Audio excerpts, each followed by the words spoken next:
Hey everyone, what's going on? This is Apollo from Down, Down, Up, Up, and we continue our top 5 WrestleMania moments. Remember, split into 3 categories. Best turns, heel or face, most shocking, and best moments overall. Happy Tuesday. Hope everyone's week is still going great. We're getting closer and closer and closer.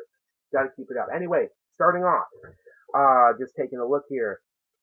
So, this time we're gonna start with, most shocking, number 4, Edge takes Jeff to hell.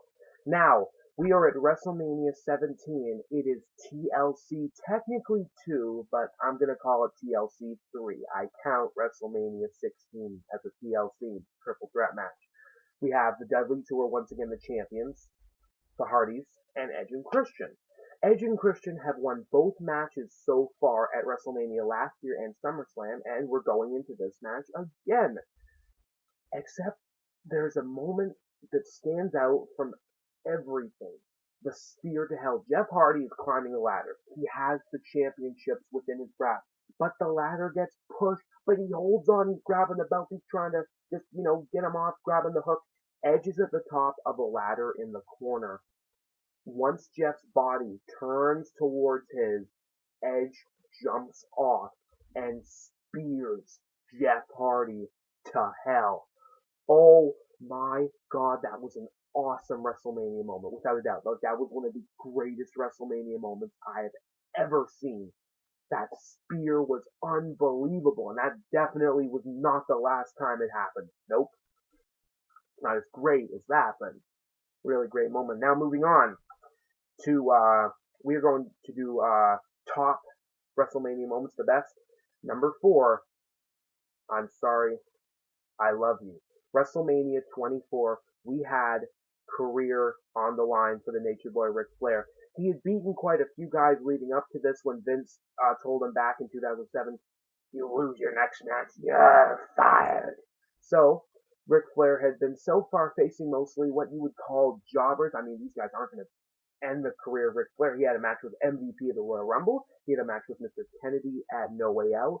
But he challenged Shawn Michaels to a match at WrestleMania 24.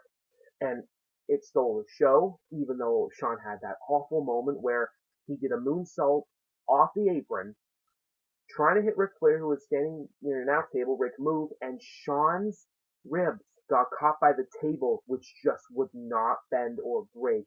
Good Lord, he was in pain for just about the rest of the match, but it was a great match. I mean, we had figure 4, we had the sweet chin music, 1, 2, kick out, Flair kicked out. Shawn hit another one. He did not cover Rick. He went back to the corner, tuning up the band. Rick got up in tears, saying, "Come on." And Shawn said, "I'm sorry.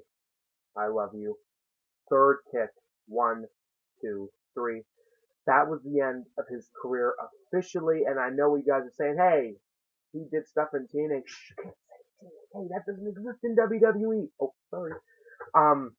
But it was a really emotional moment, and Shawn had the respect. He left the ring immediately, let Rick have his moment with his family. He cried, waved to the audience, and the next night on Raw was so great for Rick. He got his whole, all the superstars in the back coming out to say, "We're gonna miss you, man. We love you. You had a great career." Even The Undertaker broke kayfabe to give a big hug to the Nature Boy. Everyone backstage that night. And that was a really great moment. A sad one, but definitely a great one. But now moving on to turns, number 4. And you guys are gonna say, this one is coming out at number 4, but this is mine alone. Number 4, the double turn. WrestleMania 13, we had a anything goes submission match. Stone Cold Steve Austin, who walked that night in a heel, versus the best there is, the best there was, and the best there ever will be, Bret Hart, who walked in as a face. Now, this match was off the chart, like, for blood at that time.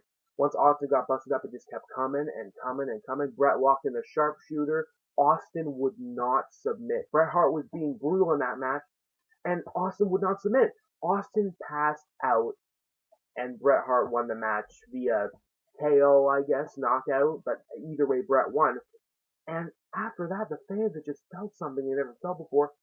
Their hero, Bret Hart, was just brutal. It was not like Bret Hart. So they booed him, but Austin was so big. He was fighting. He was so tough. They cheered him. The best double turn in the history of double turns, and that happened that night at WrestleMania.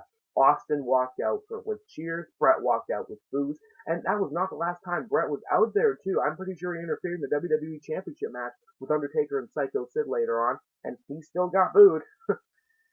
Crazy, and that rivalry would not continue either. That started Canada versus the US with the Hart family versus Austin, Undertaker, the Americans. It was a weird thing, but it happened. It happened. And that is it for today, ladies and gentlemen. Hope everyone's having a good one. See you tomorrow. Moving on to number 3 on Wednesday. Keep it real.